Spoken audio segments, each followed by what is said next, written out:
இந்த பகுதியில நம்ம நிறைய பரிகார முறைகள், பரிகார தலங்கள், ஆன்மீக கேள்வி பதில்கள், ஆன்மீக சந்தேகங்கள், என்ன பிரச்சனைக்கு என்ன மாதிரி வழிபாடு பண்ணணும்னு தொடர்ந்து பார்த்துக்கிட்டு இருக்கோம். இன்னைக்கு கடன் பிரச்சனை தீர்வதற்கு, பொருளாதாரம் பெருகுவதற்கு நாம் செய்ய வேண்டிய ஒரு வழிபாட்டு முறை பத்தி தான் உங்களுக்கு சொல்லப் போறேன்.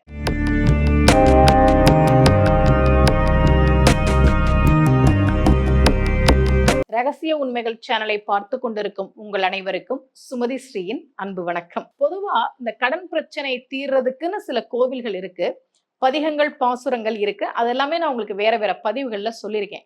அதே மாதிரி நம்முடைய பொருளாதாரம் பெருகுவதற்கு நம்ம எல்லாருமே வாழ்க்கையில பணத்துக்காக தான் இவ்வளவு கஷ்டப்படுறோம் இல்லையா?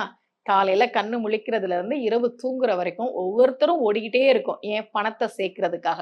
பொருளாதார பலம் இருந்தாதான் இன்றைய காலகட்டத்துல வாழ்க்கையை சமாளிக்க முடியும். எவ்வளவோ செலவுகள் இருக்கு, எவ்வளவோ விலைவாசி உயர்ந்துருச்சு. இப்ப பணம்ன்றது வாழ்க்கைக்கு ரொம்ப முக்கியமான ஒரு தேவை இல்லையா?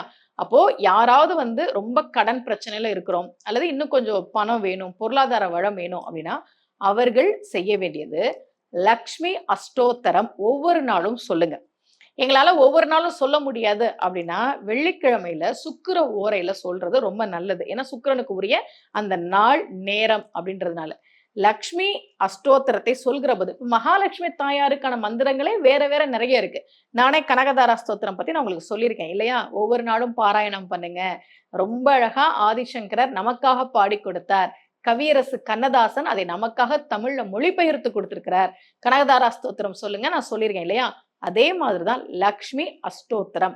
லக்ஷ்மி அஷ்டோத்திர நாமாவளி சொல்லி மகாலட்சுமி தாயாரை வழிபாடு செய்கிற போது நம்முடைய கடன் பிரச்சனைகள் தீரும், பொருளாதார வளம் பெருகும் என்பது நம்பிக்கை. நம்பிக்கையோடு சொல்லுங்க, நிச்சயமாக ஒரு முன்னேற்றம் தெரியும். இதே போல மீண்டும் ஒரு பரிகார முறையோடு உங்கள் அனைவரையும் சந்திக்கிறேன். அனைவருக்கும் அன்புடன் சுமதி ஸ்ரீ.